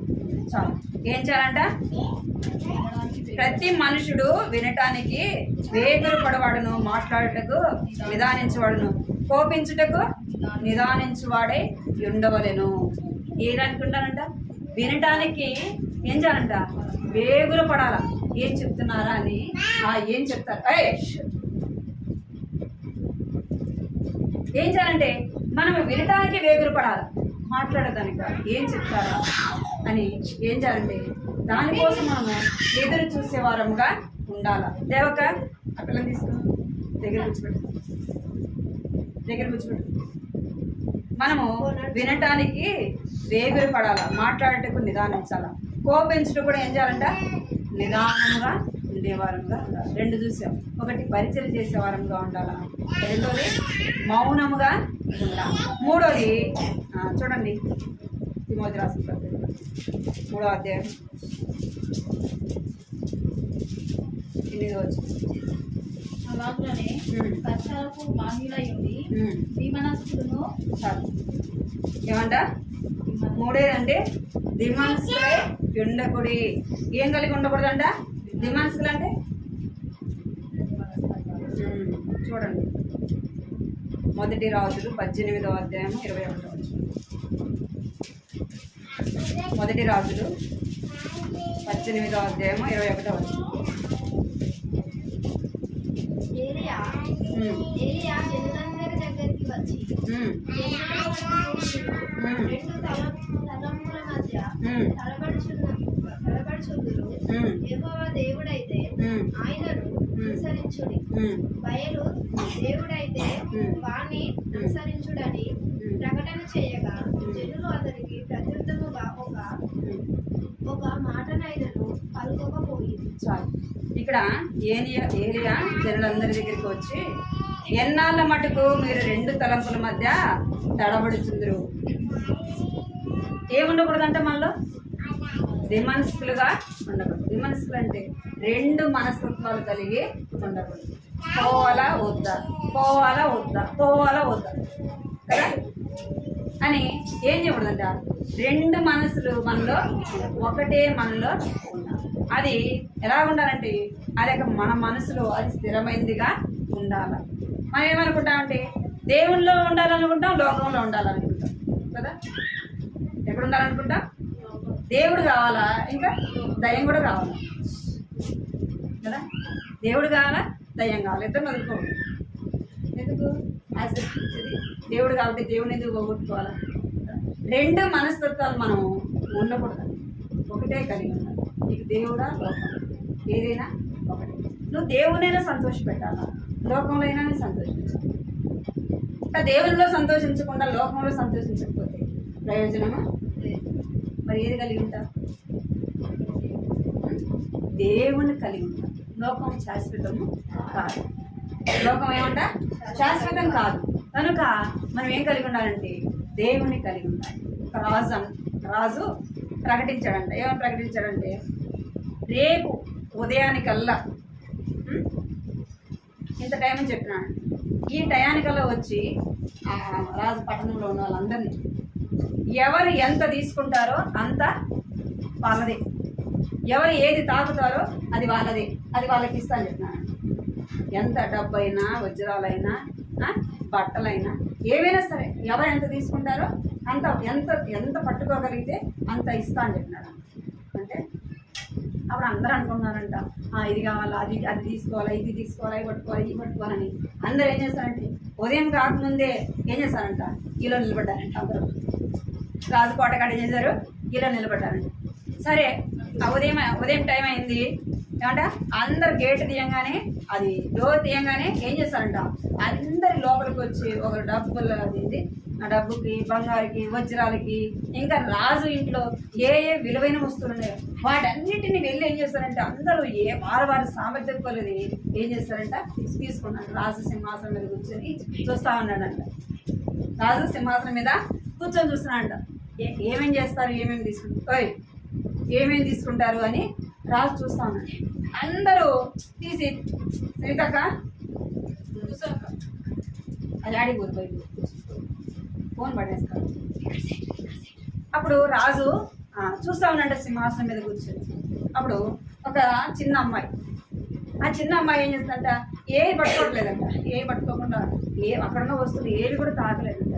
ఏం చేస్తుందంట, మెట్లెక్కి పోతున్నాడు రాజు కడికి. రాజు అనుకున్నట్టే ఏంది అమ్మాయి నా దగ్గరికి వస్తుందని, ఏమో చిన్నపిల్ల ఏంది నా దగ్గరికి వస్తుందని చూస్తా ఉన్నాడు. ఏం చేస్తున్నాడు, పోయి ఏం చేస్తున్నాడు, రాజుని పట్టుకున్నాడు.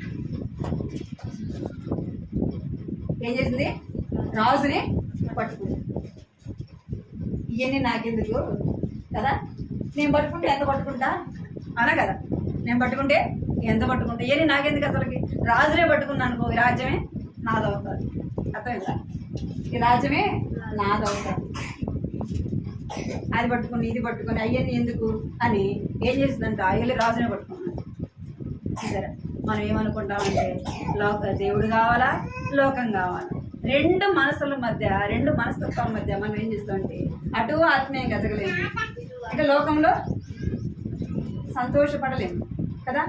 అందుకే చెప్తున్నాడు, ఏలియా అంటున్నాడు, యెహోవా దేవుడైతే ఆయననే సేవించు, లేదా ఇతర దేవతలు ఉన్నారు వాళ్ళ దేవతలు అయితే వాళ్ళనే సేవించు. మీరు అంటే దేవుడు కావాలా, ఇక లోకం కావాలి, ఇక దేవతలు కావాలని ఎందుకు, రెండు మనసుల మధ్య మీరు ఎందుకు తడబడుతున్నారని ఏలియా చెప్తున్నాను. నీవు నేను ఏం కలిగి ఉండాలి, ఎన్ని మనస్తత్వాలు కలిగి ఉండాలి. మన మనసు స్థిరమైందిగా ఉండదు కదా.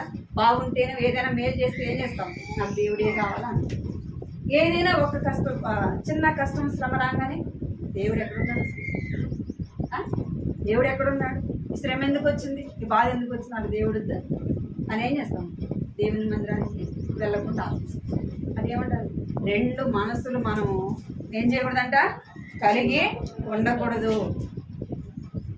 ఇర్మియా రాసిన గ్రంథము 10వ అధ్యాయం 1వ వచనం.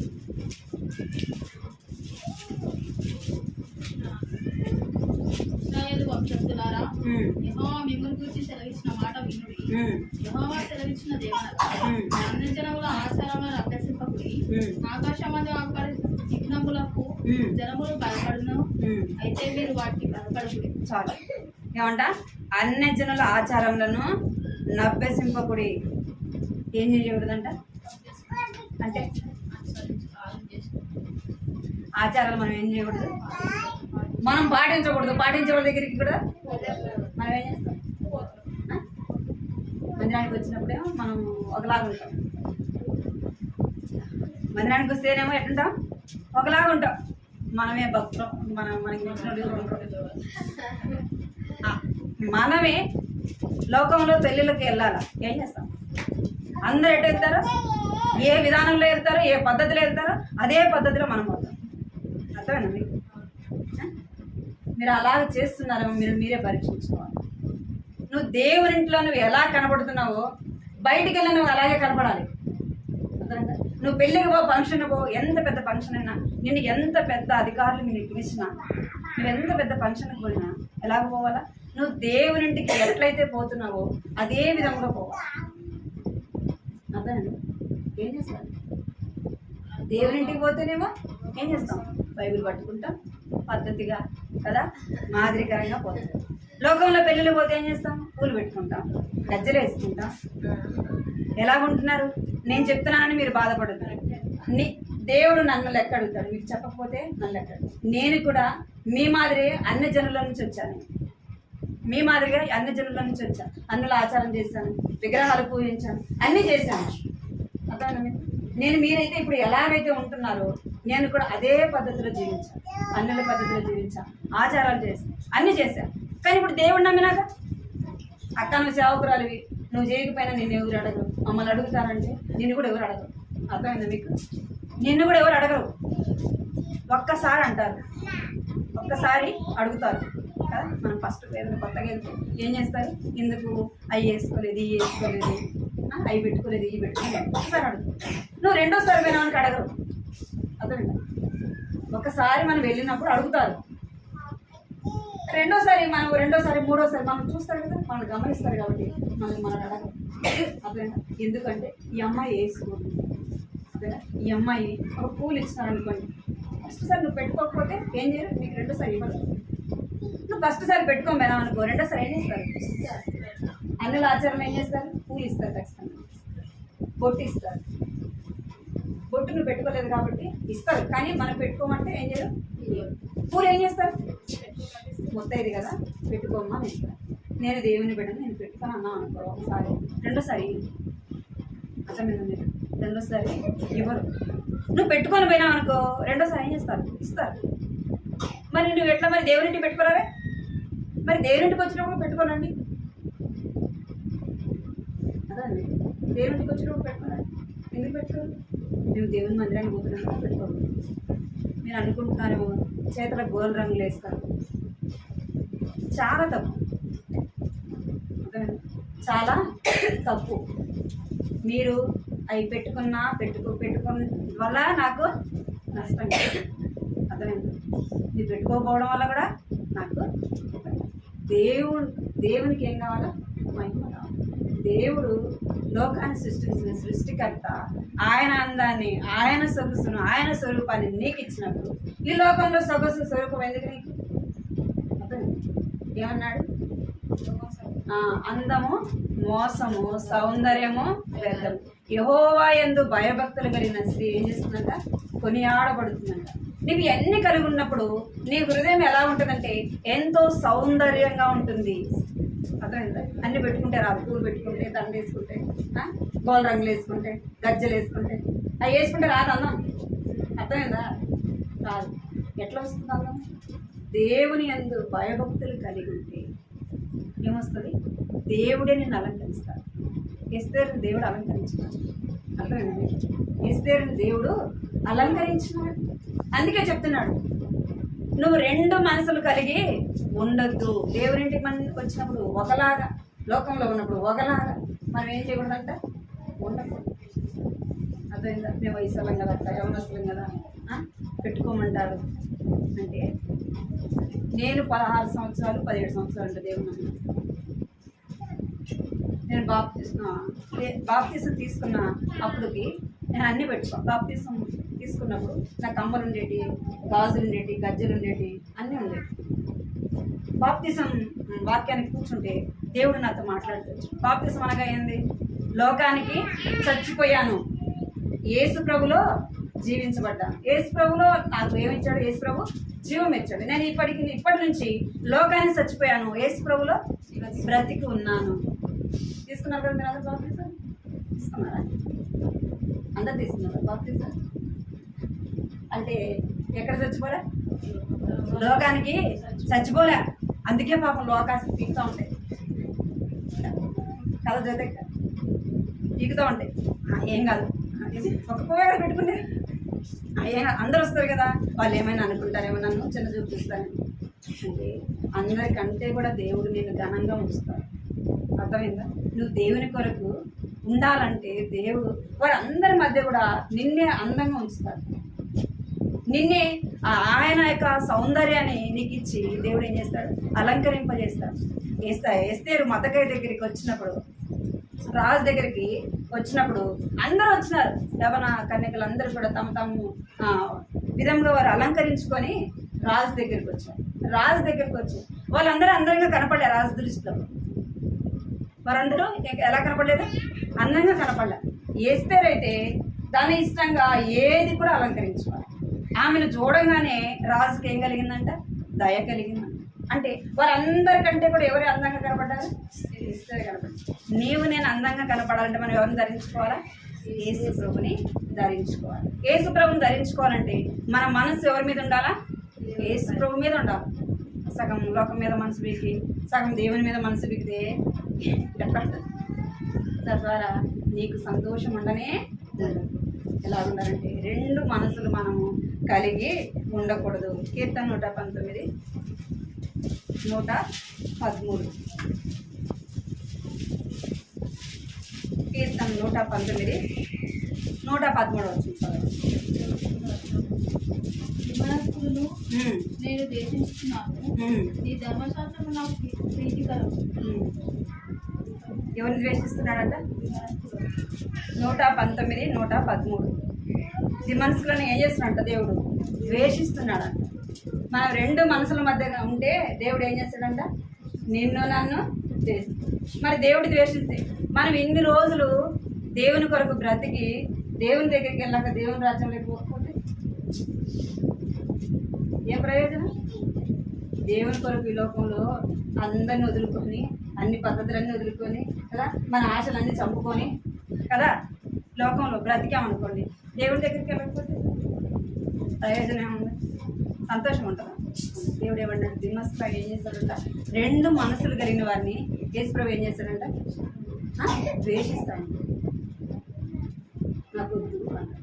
అందుకే 10 మంది కన్యకలు పోయినప్పుడు ఏమన్నాడు? 5 మందిని లోపలికి వెళ్ళిపోయినారు. 5 మంది మీరెవరో నాకు తెలియదు అన్నాడు కదా, మీరెవరో నాకు తెలియదు అన్నాడు. ఎందుకు? వారు కూడా మందిరానికి వచ్చారు కదా, వారు కూడా యేసుప్రభుని తెలుసుకోరా, వాళ్ళకి మరి ప్రార్థన చేస్తుంటారు, బైబిల్ చదివింటారు, కానీ వారి మనసు ఎలాగలేదు? ఒక్కదాని మీద లేదు. అర్థమైంది? అందుకే ప్రకటన గ్రంథంలో అంటాడు, నువ్వు చల్లగానైనా ఉండు, వెచ్చగా అయినా ఉండు, నువ్వు వెచ్చగా ఉండద్దంట. చల్లగైనా ఉండు, లేదా వెచ్చగైనా ఉండు, నువ్వు వెచ్చగా ఉండద్దు. అలాంటి వారిని నా నోట్లో నుంచి ఉంగివేస్తాను. ఏమంటాడా? ఉంగివేస్తాను. నువ్వు వెచ్చకుండా నేను తాగుతావా? చల్లగా ఉంటేనే తాగుతాం, లేదా బాగలేనప్పుడు వేడివేడిగానే తాగుతాం. అర్థమైంది? నువ్వు వెచ్చకుంటే తాగం. అర్థమైంది? మన జీవితం కూడా ఉంటే దేవుని కొరకైనా బ్రతకాలి, బ్రతికితే లోకం కొరకైనా బ్రతకాలి. రెండు మనసులు కలిగి మనం ఏం చేయకూడదు? ఉండకూడదు అని దేవుని వాక్యము చెప్తా ఉంది. లాస్ట్గా హోషేయ 8వ అధ్యాయం 5వ వచనం. దానియేలు తర్వాత ఉంటుంది. హోషేయ గ్రంథము 8వ అధ్యాయం 5వ వచనం. తిరివేయబడదు, ఇశ్రాయేలు వారు తిరివేయబడతారు. ఎవరికి ఇష్టము కాని కష్టము వంటి వారి అన్యజనులలో ఉండురు. హోషేయ 8వ అధ్యాయం 5వ వచనమా? 8వ అధ్యాయము 5వ వచనం. 5వ వచనం. ఆయన నీ దూడలు విగ్రహమును విసర్జించు, నా కోపం వారి మీదకి రవ్వకూడదు. ఎంతకాలం వారు పవిత్రతను అందజాకుందురు. ఇక్కడ చెప్పబడింది ఎవరి గురించి? ఇశ్రాయేలు ప్రజల గురించి చెప్తున్నాడు. ఏమని చెప్తున్నాడంటే, సోమ్రోను ఆయన దూడను విగ్రహములను విసర్జించు. నా కోపం వారి మీదకి రగులు. ఎంతకాలము వారు పవిత్రత నొందక ఉందురు. ఎంతకాలం ఇలాగా ఇశ్రాయేలు ప్రజలు కూడా ఏం చేశారు? దూడను చేసుకున్నారు కదా. అందుకే చెప్తున్నాడు, మీరు ఇంకా ఎంతకాలం పవిత్రత నొందకుండా ఇలాగ రెండు మనస్తత్వాల మధ్య ఉంటారు అని దేవుడు చెప్తున్నాడు. మనం ఏం కలిగి ఉండాలంటే పవిత్రత కదా. రెండు మనసులు మనము కలిగి ఉండకూడదు. కీర్తనలు 4:2 మాట సార్. కీర్తనలు 4:2 నరులారా, ఎంతకాలం నా గౌరవమును అవమానంగా మార్చెదరు? ఎంతకాలం వ్యర్థమైన దాన్ని ప్రేమించెదరు? ఎంతకాలం అబద్ధమైన వాటిని వెతుకదరు? చాలు అంట. నరులారా, ఎంతకాలము నా గౌరవమును అవమానంగా మార్చెదరు? ఎంతకాలము వ్యర్థమైన దాన్ని ప్రేమించదురు? ఎంతకాలము అబద్ధమైన వాటిని వెతుకుదురు? ఏమంటున్నాడు ఇక్కడ అంటే, నా గౌరవమును ఎంతకాలం మీరు అవమానపరచెదరు? నా నామమును ఎంతకాలం మీరు అవమానపరచెదరు? మన మనసులు రెండు వాటి మీద ఉంటే ఏం పరుస్తామంట? దేవుని అవమానపరుస్తాం కదా. దేవునికి ఏమొస్తుందంట? అవమానము. నా యొక్క గౌరవమును అవమానపరచదు. ఎంతకాలము వ్యర్థమైన దాన్ని మీరు ప్రేమిస్తారు? మనం ప్రేమించేది ఏంటి అంటే వ్యర్థమైనది. అందుకే సొలొమోను భక్తుడు అంటాడు, ఏమంటాడంటే, ఈ లోకంలో ఉన్నదంతా కూడా వ్యర్థము వ్యర్థము వ్యర్థము వ్యర్థము వ్యర్థం అంటాడు. ఎవరు? సొలొమోను భక్తుడు. ఆయన మనలాంటివాడు కాదు. ఎలాంటి వాడు? రాజే, జ్ఞానము కలిగిన వాడు. దేవుడే సొలొమోనుకి జ్ఞానం ఇచ్చాడు. అటువంటి జ్ఞానవంతుడు తన జీవితంలో తను అనుభవించిందంతా కూడా తనేం తెలుసుకున్నాడు? ఇదంతా కూడా వ్యర్థము. నేను బ్రతికిన బ్రతికంతా, ఈ వైభవం అంతా ఏమంట? వ్యర్థము. అందుకే చెప్తున్నాడు, ఎంతకాలము వ్యర్థమైన దాన్ని ప్రేమించదు. నీవు నేను ప్రేమించేది, నువ్వు నేను చూసేది, నీ మధ్య నా మధ్య సంచరించేది అంతా కూడా ఏమంట? వ్యర్థమైనది. వ్యర్థమైన దాన్ని మనం ఏం చేస్తున్నామంట? ప్రేమిస్తాం. ఎంతకాలము అబద్ధమైన వాటిని వెతుకుదురు? మనం వెతికేది ఎంత ఏంది? అబద్ధం కదా. అది ఉన్నది కాదు. ఈ లోకంలో ఉన్నదంతా కూడా వ్యర్థమైంది. అదంతా కూడా ఏంటంట? అబద్ధము కదా. చిన్నపిల్లలు మొదలుకొని పెద్దవాళ్ళ వరకు ఏం మాట్లాడతాం? అబద్ధమే చెప్తాం కదా. అబద్ధమైన వాటిని ఎందుకు వెతుకుదురు? విగ్రహాలు నిజంగా ఉన్నాయా? అవి దేవుళ్ళేనా? అవి మాట్లాడతాయా? చూస్తాయా? అంటే అదేంది? వ్యర్థం కదా. మనము దానికి ఇచ్చే సమయము కావచ్చు, ధనము కావచ్చు, అదంతా కూడా వ్యర్థం. ఎందుకంటే అది నేను చెప్పగలను. విగ్రహారాధన చేశాను, చిన్న వయసులోనే విగ్రహారాధన చేశాను. మా ఇంట్లో ఎవరు చేయరు, నేనే చేస్తాను. అంత చిన్న వయసులో కూడా శనివారం అంటే ఫాస్టింగ్ ఉంటాను, మళ్ళీ గురువారం అంటే ఫాస్టింగ్ ఉంటాను. ఉదయాన్నే తలస్నానం చేయాలి, అవన్నీ తుడసాలి, అవన్నిటికి బొట్టు పెట్టాలి. పండుగ వచ్చిందంటే అన్నిటికీ టెంకాయ కొట్టాలి. వాటన్నిటిని కూడా చేయాలి. ఎందుకు? అమ్మో ఈ దేవుడు చేయకపోతే ఏమవుతుంది అని అవన్నీ కూడా ఏం చేసేదాన్ని చేస్తాను. ఎందుకంటే అప్పుడు తెలియదు, అప్పుడు నిజమైన దేవుడు ఎవరో తెలియదు కాబట్టి ఏం చేస్తూ వచ్చాను? వ్యర్థమైన దాన్ని ప్రేమించాను, ఇంకా అబద్ధమైన వాటిని వెతుకుతూ వచ్చాను. కనుక దేవుడు ఈ యొక్క మధ్యాహ్న సమయంలో ఏం మాట్లాడుతుందంటే, మనము పరిచారకులముగా ఉండాలి. పరిచయం చేయటానికి మనమే అప్పగించుకోవాలి. ఎవరో చెప్తే చేసేది కాదు, కానీ దేవుని పని, దేవుని పరిచర్య మనం చేస్తున్నప్పుడు దేవుని బిడ్డలైన వారు కూడా, మనం దైవ సేవకులైన వారికి ఏదైనా మనం చేస్తున్నాము అనుకోండి, అది ఎవరికి చేసినట్లంట? ఎవరికి చేసినట్టు? దేవునికి చేసినట్టు. నేను బీబీఎస్కి వెళ్ళినా కూడా వెళ్తా కదా, హాలిడేస్లో వెళ్ళినప్పుడు నేను వాక్యం చెప్పడం వస్తారు కదా సిస్టర్స్, వాక్యం చెప్పడానికి ఇద్దరు వస్తారు వాక్యం చెప్పడానికి. అంటే మనకి బీబీఎస్కి అక్క అన్న ఇద్దరు వచ్చారు. ఆమె బయటకు వెళ్ళిన కాడ ఇద్దరు అక్క వాళ్ళే వస్తారు, ఎక్కడ నుంచి వస్తారు. వారికి నేను ఏం చేస్తాను అంటే, నా వంతు నేను ఏదో ఒక సహాయం చేస్తాను. ఎందుకంటే వారికి స్నానానికి నీళ్లు పెట్టడము, ఏదైనా వారు అడిగినప్పుడు నేను సేవకురాలు కదా వాళ్ళు అనేవాళ్ళు, నువ్వు ఎక్కడి నుంచి వచ్చావు, మన విశ్వాసిగా అనేవాళ్ళు. నువ్వు విశ్వాసిగా, ఇక్కడ విశ్వాసిగా అనుకుంటారు. ఎందుకు? ఆడ వాళ్ళకి చేస్తున్నాను కాబట్టి. అంటే కాదంటే నేను సేవకురాలు, నువ్వు సేవకురాలు, నువ్వు చేయకూడదమ్మా, నీ చేత చేయించుకోకూడదు అంటారు. నువ్వు చేయొద్దు, నువ్వు ఒక సేవకురాలి కదా అంటే వాళ్ళలో వేసుకొచ్చిన వాళ్ళు సేవకురాలు ఉంటారు, మామూలుగా విశ్వాసులు కూడా వారితో పాటు వస్తారు. నువ్వు చేయొద్దామా, నువ్వు సేవకురాలి కదా, మేము మీకు చేయాలి కానీ మీరు చేయొద్దండి. కాదండి, నాకు ఇష్టమైంది నేను చేస్తాను అంటే మనం ఏం చేయాలా? నేను అనుకుంటున్నాను ఆ పని నేను చేయలేను కానీ వారికి నేనేమైనా చేయగలను. ఈ పని చేయడం ద్వారా వారి పరిచయంలో నాకేముంటుంది? ఏముంటుంది? భాగం ఉంటుంది. వాళ్ళు పాటలు పాడి కథ చెప్పి లెసన్ చెప్తే వారికి నేను ఏదైనా చేస్తే వారికి దేవుడు ఎంత బహుమానం ఇస్తాడు, నాకు కూడా వారు చేసిన దాంట్లో బహుమానం ఇస్తాడు. నేను చేయకుండా మీకు చెప్పట్లేదు చేయమని, నేను చేయకుండా మీకు చేయమని చెప్పట్లేదు, నేను చేశాను. మన కాడ వీబీఎస్ జరిగితే కూడా ఉదయాన్నే లేదు, ఒకటే ఉంటుంది మనకి వీబీఎస్ జరిగింది. ఉదయాన్నే వెళ్ళి అక్క వాళ్ళకి టీ పెట్టించదని అది ఇది చేస్తే అక్క అనేది చదవగల, అక్క నువ్వు చేయటం ఎందుకు అక్క, నువ్వు ఎందుకంటే చేసేది విశ్వాసాలు అక్కలు చేస్తారు అక్క అని. అక్క మా విశ్వాసాలు అక్కడికి అందరు చిన్నపిల్లలు వాళ్ళు రెడీ అయ్యేందుకు లేట్ అవుతుంది అక్క, నేనేం చేయట్లేదు, మీకు చిన్నయే కదా చేసేది. నేను గొప్ప చెప్పుకోవటం కాదు, నేను గొప్ప చెప్పుకోవడం అని కాదు, కానీ మనము దేవుని ఇంటిలో చేసేది అది దేవుని పనైనా దైవ సేవకులకైనా మనం చేసేది ఎవరికి చేసినట్టు అంటే దేవుని చేసినట్టు. అందరూ రాత్రి చెప్పాడు కదా, రాత్రి అన్న వాక్యం మనం దేవుని బిడ్డలైన వారికి చేస్తే ఏం చేస్తాడంట? దేవుడు మన లెక్కలో రాస్తాడు, మనకేం చేస్తాడంట? బహుమానము ఇస్తాడు. మనం మొదట పరిచయం చేసేవారంగా ఉండాలి. రెండోది మౌనముగా ఉండాలి. దేవుని కొరకు కష్టాలు వచ్చినా, శ్రమలు వచ్చినా, బాధలు, నిందలు, అవమానాలు వచ్చినప్పుడు మనం ఏం చేయాలంటే మౌనంగా సహించాలి. తద్వారా మనకేం వస్తుంది? మన ద్వారా దేవుని నామానికి మహిమ వస్తుంది. మూడోదిగా మనం ఎలా ఉండకూడదంట? రెండు మనసులు కలిగి ఉండకూడదు.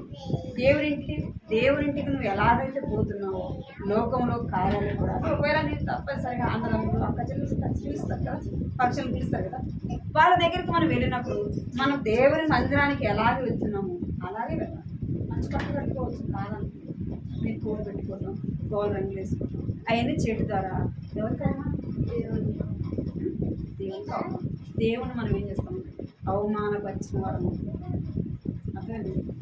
మిమ్మల్ని చూసిన వాడు దేవుని చూడాలి. మీరు ఎలాగ వెళ్ళినారనుకో, మీరు మందిరానికి ఎలా వెళ్తున్నారో అదే విధంగా మనం వెళ్ళామనుకో ఎవరిని చూస్తారు? వాళ్ళు మీరు క్రైస్తవులా దేవుని మందిరానికి, అందుకే ఇలాగ ఉంటారు. వాళ్ళైతే ఎట్లా ఉండాలి? ఏం చెప్తారు? వారి నోటితో వారే చెప్తారు. గుర్తుపెట్టుకోండి, మీరు వెళ్ళచ్చు, కానీ వాటిలో మనం ఎంతవరకు ఉండాలో అంతవరకే ఉండాలి. ఎంతవరకు ఉండాలో అంతవరకే ఉండాలి. అన్నిల పద్ధతులు ఆచారాలు ఆచరించకూడదు. మనము రెండు మనసులు కలిగి ఉండకూడదు. నీ ద్వారా నా ద్వారా దేవుని నామానికి మహిమ రావాలి. అలాగే దేవుడు ఎందుకంటే స్త్రీలమైన మనమే అన్నుల ఆచారాలు పద్ధతులలో చిక్కుకుండేది ఎవరు? మనమే. ఎవరు చిక్కుకుండేది? మనమే చిక్కుకుంటాం. ఎందుకంటే వాళ్ళు ఏది చేస్తే మనకు కూడా అది చేయమంటారు. వాళ్ళు అనుకోండి ఏమనంటారా, వాళ్ళు ఎడవ ఉంటారు, ఏదో ఆ సమయానికి మనం వాళ్ళ మధ్య ఉంటాం కాబట్టి మనం ఏం చేయండి, వాళ్ళు కలిసిపోకూడదు. అలాగే దేవుడు మనలో ఉండినట్టు సిద్ధపరచడానికి ప్రార్థన చేస్తాం. మనం విన్న వాక్యానుసారంగా మనం ప్రార్థన చేస్తాం. మోకరించండి, ప్రార్థన చేస్తాం.